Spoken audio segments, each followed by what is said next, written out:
Hello વિદ્યાર્થી મિત્રો, આજે આપણે ધોરણ 6 ને વિષય છે અંગ્રેજી અને સેમિસ્ટર 2 એની અંદર આપણે યુનિટ 1 એની અંદર આપણે એક્ટિવિટી 8 જોઈશું. બરાબર કે નહીં? જો વિદ્યાર્થી મિત્રો તમે આગળની એક્ટિવિટી ના જોયું હોય તો મારો આગળનો વિડીયો છે એમાં તમે જોઈ લેવાની. ચલો હવે અહીંયા શું લખ્યું છે? રીડ ધ પેરેગ્રાફ્સ, એટલે કે પેરેગ્રાફ વાંચવાનો છે. હવે આપણે સ્ટોરી જોઈએ. A sparrow and a parrot were good friends, એટલે કે ચકલી અને પોપટ બંને સારા મિત્રો હતા. Every day they talk with each other, કે દરરોજે બંને એકબીજા સાથે વાતો કરતા હતા.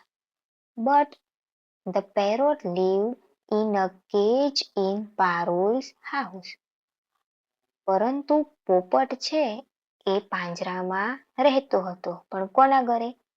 પારુલ્સના ઘરે.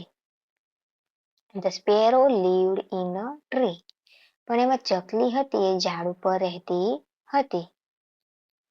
Parul's gave the parrots good food, પણ પારુલ છે એ પોપટને સારું ખાવાનું આપતી હતી. The sparrow work for food, પણ ચકલી છે એ ખાવા માટે કામ કરતી હતી બહાર.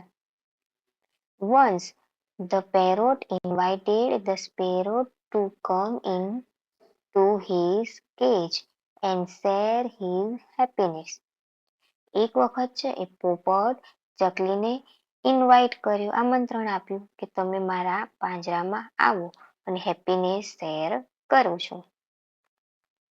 ધ સ્પેરો સેડ, ચકલીએ કહ્યું નો, એટલે કે ના.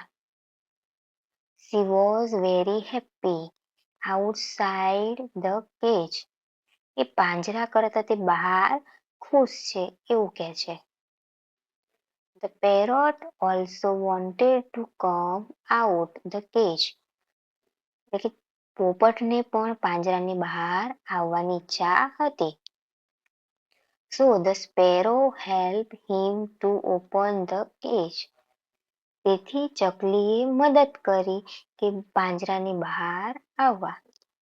Both the friends flew away in the open sky, એટલે કે બંને મિત્રો છે એ આકાશમાં ઉડી ગયા. ચલો આગળ જોઈએ. અહીંયા બી શું છે? Following the example and write action words from the story. હવે સ્ટોરી છે કે નહીં એના પ્રમાણે એક્શન વર્ડ એટલે કે શું? વર્બ ફોર્મ લખવાના છે. અહીંયા ટોક, આ ટોકને શું કહેવાય? V1.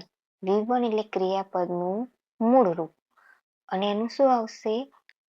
ટોકડ, એટલે કે V2, એટલે કે ભૂતકાળનું રૂપ. આ મૂળ રૂપ છે અને આ ભૂતકાળનું રૂપ છે.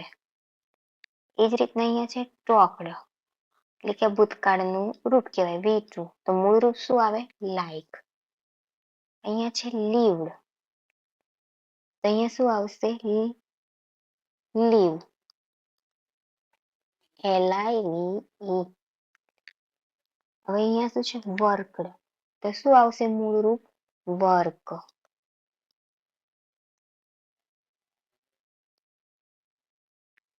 અહીંયા આડાવડી આપેલું છે ભૂતકાળનું રૂપ અને મૂળ રૂપ, યા તો મૂળ રૂપ અને ભૂતકાળનું રૂપ.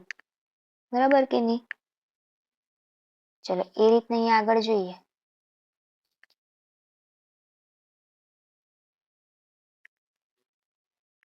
ચલો અહીંયા આગળ જોઈએ કે ઇનવાઇટ, એટલે કે INVITE, ઇનવાઇટ. તો ભૂતકાળનું રૂપ શું આવશે? V2, invited, INVITED, invited. હવે અહીંયા આવશે સેડ, SAID, સેડ. તો SAY, વોન્ટ, WANT, વોન્ટ. તો શું આવશે? Wanted, WANTED.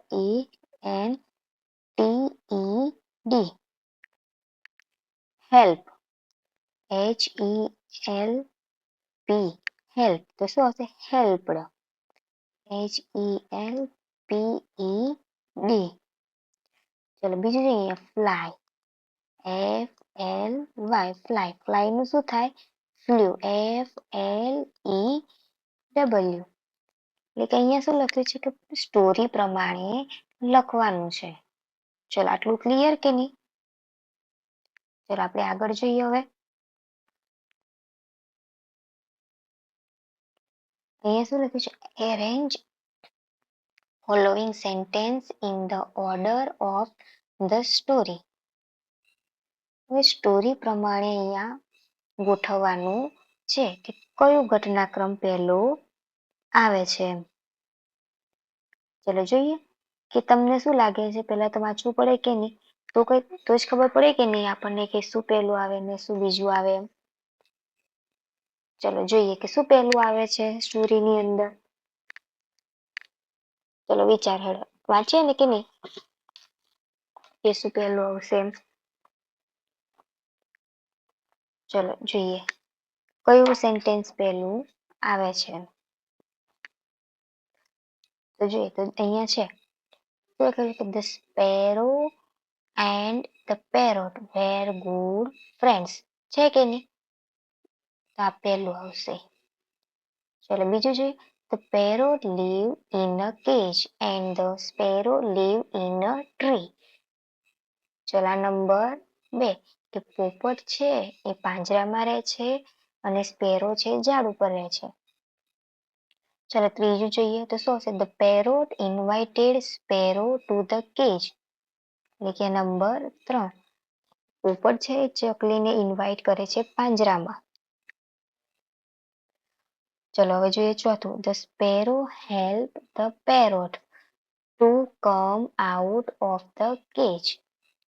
એટલે કે આ છે નંબર 4 એટલે કે ચકલી છે મદદ કરે છે પોપટને બહાર આવવા પાંજરાની. પછી અહીંયા શું આવશે the sparrow and the parrot flew અવે ઇન ધ સ્કાય. બંને આકાશમાં શાંતિથી ઉડે છે તો નંબર 5. ચલા ક્લિયર કે નહીં?